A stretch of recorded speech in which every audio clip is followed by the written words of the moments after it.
Bueno, parece que las reformas al Código Orgánico Integral Penal, el COIP, se están haciendo casi imposibles de aprobarse, a pesar de todas las cosas que se han dicho de que era urgente aprobar, de que este país necesitaba un nuevo régimen penal por la situación en la que se encuentra. Parece que no se ponen de acuerdo en la Asamblea, a pesar de que existe un acuerdo legislativo que se suponía iba a funcionar en este caso. Vamos a conversar sobre este tema con el constitucionalista Rafael Ollarte.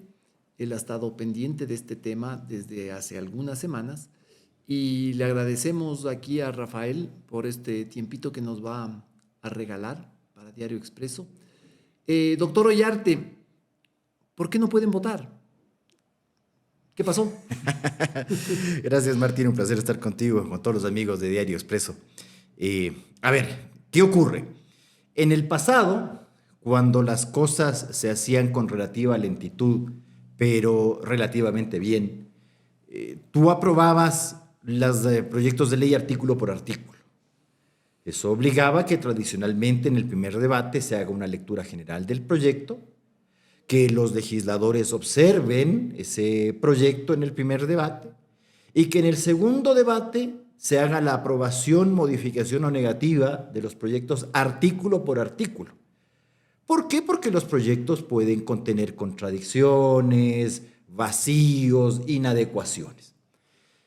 Y la idea de aprobar los proyectos de ley de un modo más rápido hizo que tuviéramos un Congreso monocameral. Nosotros tradicionalmente lo teníamos bicameral hasta la Constitución del 67.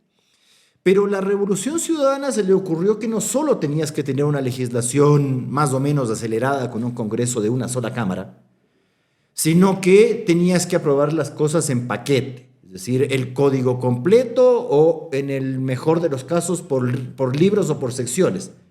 Y solo por excepción, artículo por artículo. Yo no conozco ninguna aprobación en los últimos 15 años que se haya realizado artículo por artículo. En el mejor de los casos, por libros. Y eso es inadecuado porque se te van hasta faltas de ortografía. ¿Qué pasa? Que como tú no tienes prácticamente hoy un primer debate, no existe, claro. Es una mera tramitación, porque las observaciones las haces de los siguientes 30 días, el informe para segundo debate empieza a tomar trascendencia. Pero en el transcurso del segundo debate, el ponente puede proponer modificaciones al proyecto. Y ahí es donde se te empiezan a meter cositas por debajo de la ley. Cosas que no estaban en el proyecto original, cosas que no aparecían en el informe de segundo debate, peor en el de primer debate, y te empiezan a meter goles de media cancha. Porque así somos nosotros, vivarachos, vivarachos. Y eso es lo que ha ocurrido con estas reformas al Código Integral Penal. Hay gente que cree que es necesario, porque sí somos nosotros, que endureciendo las penas se acaba el delito. Sabemos bien que eso no es así. Eso es del populismo penal que se habla. Yo no le llamo eso populismo penal.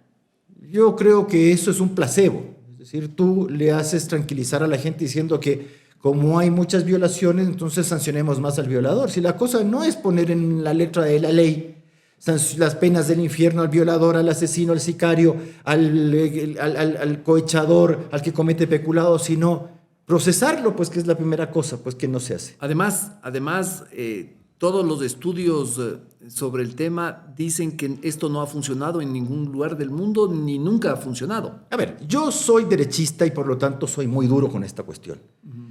Si yo viera que estamos teniendo muchas condenas, por ejemplo, por asesinato, y uno dice, pero son penas insuficientes, te creo que debatamos el tema de agravar las penas. Pero si resulta que de cada 100 asesinatos, sentencias condenatorias, 1 o 2, estoy exagerando con 2, ¿no? Entonces uno dice, el problema no va por ahí, pues. El problema va porque el delincuente tiene la certeza, primero, que no va a ser procesado. Que no va a ser procesado. Segundo, que si es procesado no va a ser condenado. O tercero, como uno que está en Bélgica, que si es condenado se larga y no cumple la condena, así nomás. Y encima que tienes ayudines por parte de tu gente, metiéndote luego cositas en las leyes, esas normas que son bombas de relojería que te sirven el día de mañana para acabar con tus condenas. Ahora, volviendo al tema del voto por voto, se dice que eso va a demorar mucho, que sería muy largo dedicar tanto tiempo a cada artículo. A ver, a nuestros amigos penalistas, ellos recordarán cómo se debatió en el año 2000 hace 24 años, menos de 24 años. El Código de Procedimiento Penal que instauró el sistema acusatorio en Ecuador, Ajá. en reemplazo del inquisitivo del procedimiento penal del 83. Se debatió artículo por artículo. Y eso hizo además que el debate artículo por artículo genere también lo que ahora le llaman sociabilización. Que no dice que hay que sociabilizar, no socializar, sino sociabilizar los proyectos de ley, que no se hace. Pero como se debatía artículo por artículo, se organizaban grandes debates en las universidades, en la academia, en los colegios de abogados, porque claro, como te tomabas tiempo, se iban haciendo observaciones. Mire, el artículo tal tiene esta dificultad. Cuidado con la contradicción entre el artículo 360 con el 362 respecto de tal cosa. Porque las cosas se tienen que hacer bien. ¿Desde cuándo las cosas a la apurada salen bien? Pero si esto es hasta en la vida diaria. Cuando usted sale apurado de su casa porque estás llegando tarde a un sitio, se te quedó la agenda, las llaves, la cédula, el celular, todo. Y resulta que al final terminaste peor. Perdón, nuestro Código Integral Penal es del año 2014. ¿Y cuántas reformas ha tenido? 1 kilo de reformas. ¿Qué quiere decir eso? Que es por hacerte el apurete, estás haciendo mal. Porque tú crees que es rápido sinónimo de bueno. Jamás ha sido así, señor. Si las cosas importantes hay que hacerlas con cuidado. Vamos despacio, que llevo prisa, decía Napoleón. Así dicen que dice, no sé si el Quijote, Napoleón.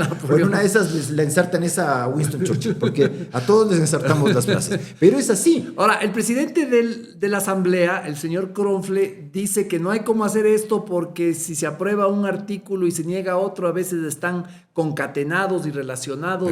Pero mi amigo Henry Kronfle tampoco es un novato en política. Perdóneme, el Ecuador no se inauguró con la ley de la función legislativa del 2009. ¿O me está diciendo, don Henry, que durante 119 años aprobamos mal las leyes? No. Cuando apruebas artículo por artículo y tú dices, hay problemas de concatenación, se corregían en el segundo debate. Pero ¿cómo se puede ser tan inexperto en esto? ¿Cómo es posible que, por lo menos cojo una grabación de cómo eran antiguamente los debates parlamentarios? Que sí los hay. Le puede parecer aburrido, señor Kronfle, pero sí hay. Lea las actas parlamentarias, vea cómo se iba corrigiendo. Precisamente ocurría eso. Usted pasaba del artículo 30 y llegaba al artículo 50 y se encontraba con que, cuidado, este artículo 50 está en contradicción con el 30. Claro. Entonces volvía atrás. Si para eso se es legislador, señor. No para ir a hacer TikToks, no para estar tontorroneando. Para eso, además, hay los informes de comisión. Justamente para eso. Es que aquí nosotros hacemos trámites para cumplir formalmente la tramitología. Vean, los informes de comisión son una verdadera desgracia. Bla, bla, bla, y ahí está el articulado. Ni siquiera se percata de lo que está aprobando. Se te va todo. Salga Pato Gallareta. Ahora esto... En el fondo, lo que realmente existe es un tema político. Hay un acuerdo legislativo donde hay 3 protagonistas, ¿no es cierto? Socialcristianos, correísmo. ¿Puedo corregirte algo? Y ¿No le llamemos tema político a la frescura y a la sinvergüencería? Bueno, digamos que hay una frescura política ya, pongámosle ese nombre. Y da la impresión de lo que más que un problema de trámite, lo que llegaron es a un impasse dentro de un matrimonio, de un trío. Porque no te salió nomás, pues, la puesta de cachos. Eso es lo que ha ocurrido acá. A ver. ¿Cómo la puesta de cachos? A ver, nos vamos a hacer los giles nosotros de creer que esa reforma respecto del recurso de revisión salió de la nada y que esa transitoria que estaban incorporando también salió de la nada y que yo no sé, porque aquí nunca nadie sabe, ¿eh?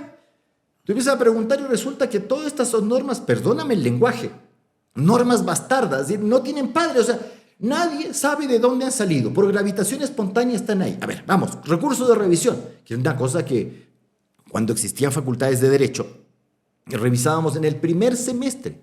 Y él dirá, ¿pero por qué en el primer semestre? Porque era una de las excepciones al principio de cosa juzgada. Es decir, cuando tienes cosa juzgada, claro, tú no puedes volver a procesar a los mismos sujetos por los mismos hechos y por la misma causa. Claro, y la cosa juzgada se estudia Exacto. el primer mes. El primer semestre. Sí, Pues, claro, semana. Exacto. Y te explicaban la ejecutoria. Cuando la sentencia causa ejecutoria no puede ser modificada en ninguna de sus partes, salvo el error de cálculo. Por ejemplo, pusiste 1.000.000 más 10% son 1.200.000. Te equivocaste. Entonces, eso puedes corregir. ¿Ya? Pero nada más. Entonces, siempre te explicaban, pero hay excepciones. Y una de las excepciones es el recurso de revisión penal. ¿Por qué? Porque como es un tema tan grave lo penal, imagínate una sentencia errónea, un condenado erróneamente.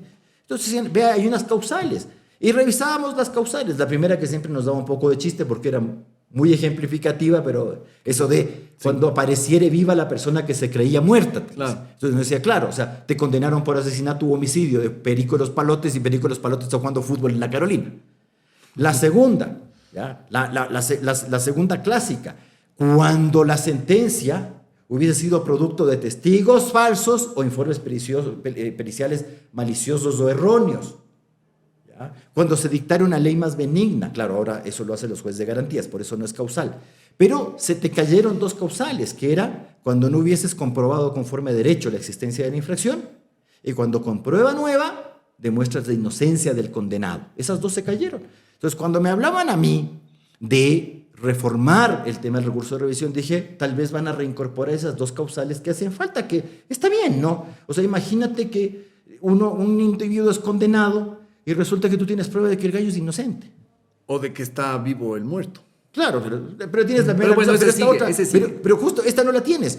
O la otra, cuando no has demostrado conforme a derecho en general la ocurrencia de la infracción, esas ya no son causales.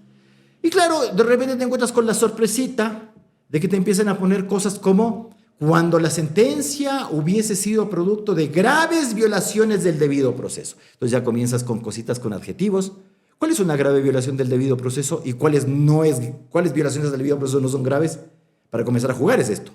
Primero. Segundo, eso es causal de acción extraordinaria de protección, pues. Por último. O sea, si tú tienes una condena en la cual te han violado el debido proceso, para eso está la extraordinaria. Yo sé que la Corte Constitucional juega mucho la inadmisión, pero eso es otro tema. Entonces uno dice, van a empezar a sonarse a la acción extraordinaria, porque si metes esto como causal de recurso de revisión, ni siquiera saben hacer bien. Porque se van a caer todas las extraordinarias y no te tiene que agotar primero la revisión. Pero la peor de todas era esta de las sentencias de la Corte Interamericana. Sí. Y de los informes de los organismos internacionales de derechos humanos, de Naciones Unidas todavía, con nombre y apellido. Como que no sabemos, porque hoy tú tienes ahí un comité de derechos humanos y un consejo de derechos humanos. ¿Integrado por quién? Con países que no son precisamente la vanagloria de los derechos humanos. Pues en algún momento el comité o el consejo lo presidió Venezuela. Pues. De repente se lo sale presidiendo Marruecos. Pues. O sea, vamos. De ahí tú puedes sacar cualquier cosa. Y eso es causal de recurso de revisión. A ver, pero y además, ¿y quién se consigue esas cosas? ¿Juan Piguavi y el común de los mortales consigue eso? No. Eso se lo consigue gente con relaciones. Claro, relaciones políticas. Exacto. Y un lobby internacional. Exacto. Entonces te vas y te sacas ahí un informito de la tal comisión. Listo, votos van, votos vienen. Pero si aquí nosotros, el Ecuador, puso a un ex miembro de la Corte Cervecera como miembro de la Corte Interamericana. Y yo recuerdo que antes de eso, para vergüenza del Ecuador, el gobierno ecuatoriano dio un donativo a la Corte Interamericana de $1 millón. Y luego, ¡plup!, sale esto. No podemos seguir jugando. A ver, perdón, si la gente quiere seguir minusvalorando los derechos humanos, porque aquí todo devaluamos. Ahora, ¿qué pasó? ¿Por qué de esa Comisión de Justicia no sale un informe de minoría? Por eso, porque somos giles. ¿O porque quería mantener el acuerdo? A ver, yo se lo digo con claramente, sin ambajes y sin mandártelo a decir a nadie. A mí me ha sorprendido esta actitud del Partido Social Cristiano. Así nomás te lo voy diciendo. Porque, perdón, no son gente novata, pues. Porque el PSC, usted puede estar de acuerdo con lo que hace el PSC o en desacuerdo. Pero así como ignorantes, inexpertos, no son, pues. Entonces, que te pongan cara de sorprendidos. Exacto. Perdón. Si podías hacer el informe de minoría, ¿acaso no puedes? O por último, no suscribes el de mayoría y se acaba la cuestión. Y si tienes los votos para el informe de mayoría, y los tienes. Y si no tienes informes, ya sabes cómo debes actuar. Se envía el informe de posiciones para que eso sea Es inexplicable que hayan firmado este informe, el único informe, ¿no es cierto? Y que después hayan hecho la denuncia de esta supuesta trampa que dicen ahora. Lo lógico hubiera sido que hagan un informe de minoría, pero no y lo haciendo hicieron. presente, además, con cosas que son tan torpes, pero problemas de torpeza absoluta, incluyendo cosas que dan vergüenza, como el tema de que los legisladores pueden solicitar información de indagación, de investigación previa que es reservada. Claro. Y no es que es reservada porque a mí se me ocurre, vea, querido amigo, yo soy de derecha. Así es que cariño a los delincuentes no les tengo en lo absoluto. Yo soy de los que creo que hay que poner la pata encima bien puesta. Así nomás. Yo no soy cariñoso con esa gente. No les ando justificando de que pobrecito, que tanta... No, nada. Pero en una investigación previa no hay proceso en primer lugar. Recién estás indagando si algo hay. Si hay también un derecho al honor y a la honra. Entonces, cuando tú indagas como fiscalía, lo haces porque tienes la obligación de investigar preprocesalmente el delito. Claro. Pero esto tú no puedes así repartir como canguil, porque te lo pide un descalificado asambleísta, además de la forma como los elegimos, que hasta cuándo vamos a seguir eligiendo esto así 40 años. Entonces, ¿cómo me puedes salir con eso? Pero segundo, las facultades investigadoras de la asamblea son para evaluar las actividades de los órganos del poder público, no para inmiscuirse en temas que el día de mañana pueden resultar en jurisdiccionales. Porque además, ¿a quién investiga? A particulares. Y no nos hagamos los gires porque yo no lo soy. Tengo cara de tonto, pero no nací ayer. ¿Información de qué me va a pedir usted, vea, bonito? De tus familiares, de tus panas. ¿De quién vas a pedir información? De Juan Pihuave no ha de ser. O de tus clientes. Sí, pero de Juan Pihuave no ha de ser. No, es terrible, pues, terrible. Y además, esto de que el investigado puede pedir el archivo. Si el titular, 195 de la Constitución, el titular de la acción penal pública es la Fiscalía, no vos. Ya.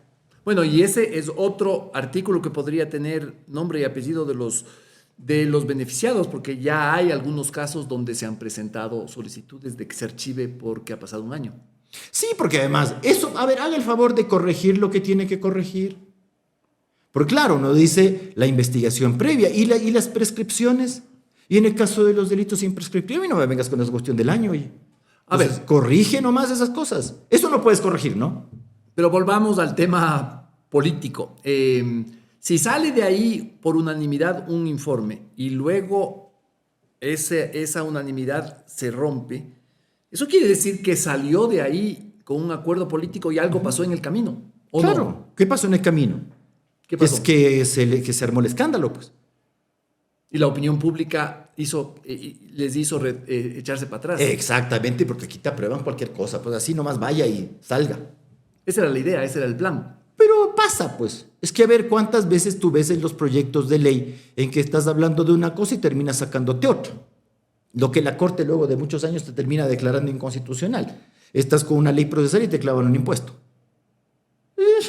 Pan del día, pues, con este sistema de aprobación de leyes. Estás con una ley tributaria y te meten una cosa penal. Y esa declaratoria de inconstitucionalidad podía haber pasado en esto, pero se demoraba. ¿Pero cuánto se demora? Es que la cosa es cuánto te demoras. Y hasta eso ya el señor de Bélgica regresaba. Porque además, claro, te van a decir esto no tiene efecto retroactivo, en perjuicio del procesado, todo eso. Ahora, a ver, si usted me pregunta, ¿qué ganas tiene el señor Correa de volver acá? Porque si el señor fuera tan valiente como es en el Twitter, no hubiese vuelto. Nosotros hemos tenido presidentes de la República que han tenido el valor civil de quedarse y ser procesados. E incluso algunos a costa de su vida. A ver, ¿nos vamos a olvidar de Lucio Gutiérrez? Pues que a Lucio Gutiérrez no es que se lo sacó así nomás cariñosamente. Y el señor tuvo las agallas de volver. Así es. Y Fabián Alarcón. Fabián Alarcón también estuvo en cana. Y se aguantó el proceso. Y fue absuelto. Usted, naturalmente, usted no tiene ese valor. Usted para el Twitter nomás. Ahora entendemos que esto es un síntoma o una evidencia de que lo que había cuando se hizo el acuerdo era un acuerdo de impunidad, porque aquí, claro, si no reaccionaba la opinión pública, se hubiera consumado un intento para no digo no se hubiera consumado la impunidad, porque podía haber un veto del presidente, pero sí es una evidencia entonces de que, al contrario de lo que dicen sus actores, el acuerdo fue por un tema de impunidad. Es que eso suena. Es que no suena a otra cosa. ¿Por qué te lanzas esto? Además, a ver, en el tema de las famosas sentencias de la Corte Interamericana, ¿hemos tenido nosotros sentencias condenatorias de la Corte Interamericana? Un montón. ¿Has necesitado tú el recurso de revisión para hacer...? No. La sentencia de la Interamericana se cumple por sí misma. Es una sentencia. No necesitas una doble sentencia. Es más, si no quieres cumplir una sentencia de la Interamericana, tienes una acción constitucional que es la acción por incumplimiento.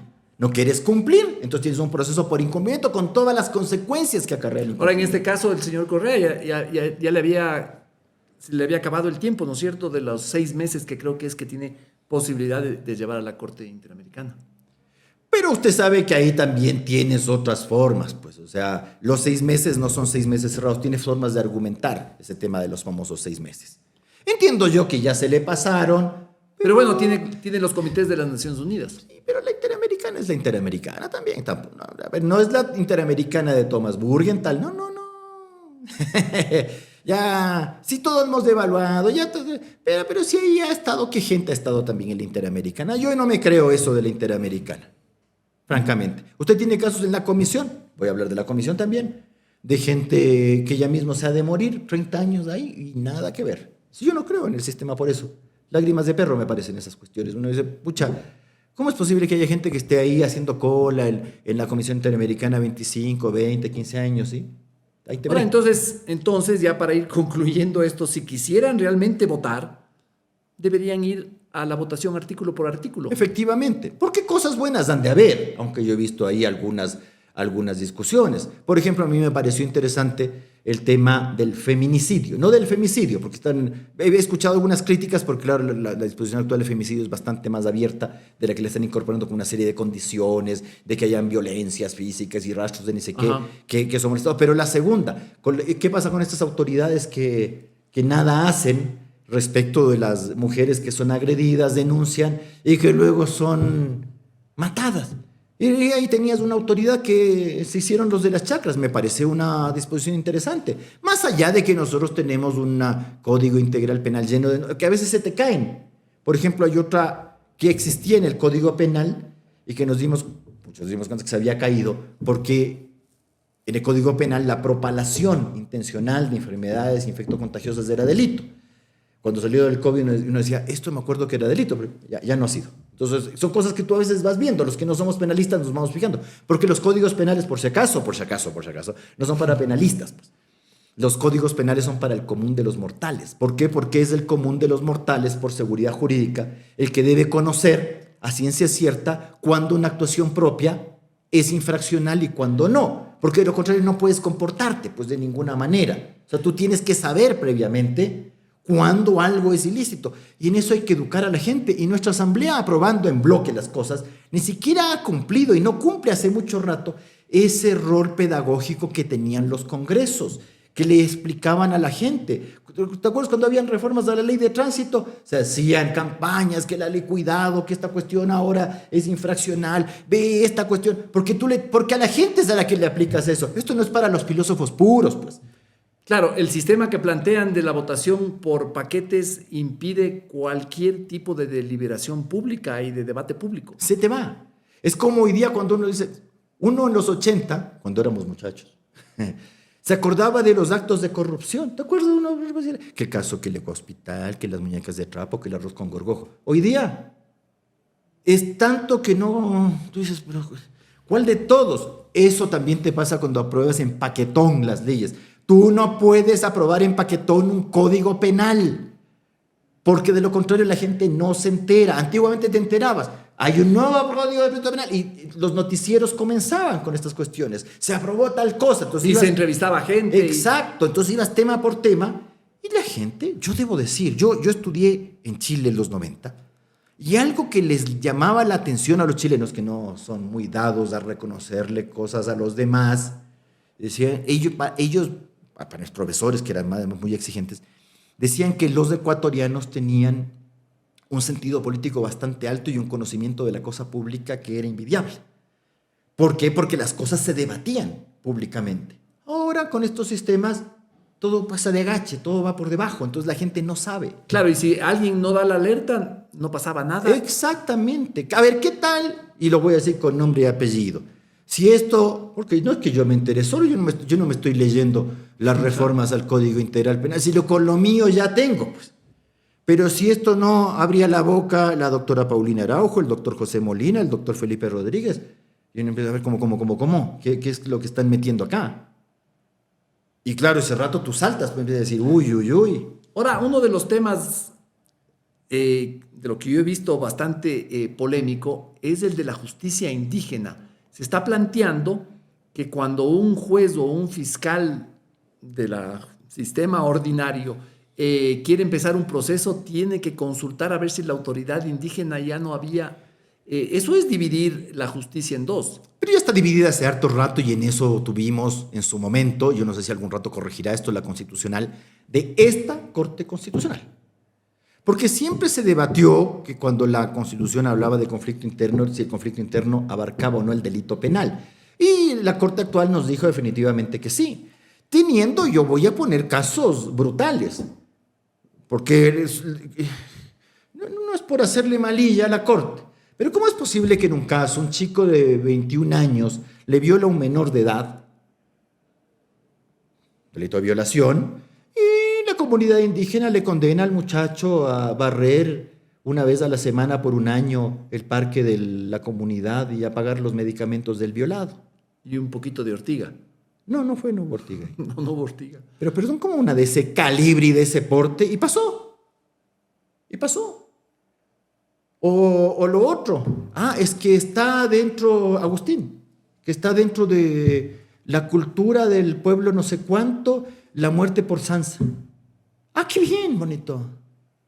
Es parte la de muerte por Sansa. Sí, claro, es parte de su cultura. Esto es un caso real. Pero es un caso real, te puedo dar los números. Yo recuerdo cuando se debatían estos temas, la constituyente chilena se quiso meter el tema de la justicia indígena y la gente de izquierda tuvo la desfortuna de que me entrevistaran sobre este tema. Y le saqué los fallos de la Corte Constitucional Ecuatoriana sobre estos temitas. No lo podían creer. Así es que si crees que esto salió del Código Integral Penal, no. Esto salió de la Constitucional. Y en ese las caso cosas hay que decirlas por su nombre. Y en ese caso de la Sansa no hubo una... No, porque un fiscal inició el proceso por asesinato. Y ahí te cayeron. No, esto es tema de la justicia indígena, ya está. O sea, que lo que se está metiendo ahora no es algo nuevo. No es algo nuevo. Están insistiendo. Efectivamente. Pero son cosas que ya le ha dicho la Constitucional. Entonces, yo no tengo así como muchas ganas. Oye, qué mal que le caigo yo a la gente, con razón. Muy bien, ya para que no haya más gente que te caiga mal, vamos a... No, a mí me cae bien todo el mundo. Yo me caigo mal. Muy bien. Vamos a agradecerle muchísimo a Rafael Ollarte. Esta ha sido una conversación súper interesante. Un poco, siempre queda corto, pero este es el tiempo que más o menos tenemos que manejarnos. Gracias otra vez, Rafael, por este Para mí es el privilegio, para mí es el orgullo y usted perdone por haberle aburrido. Muchas gracias.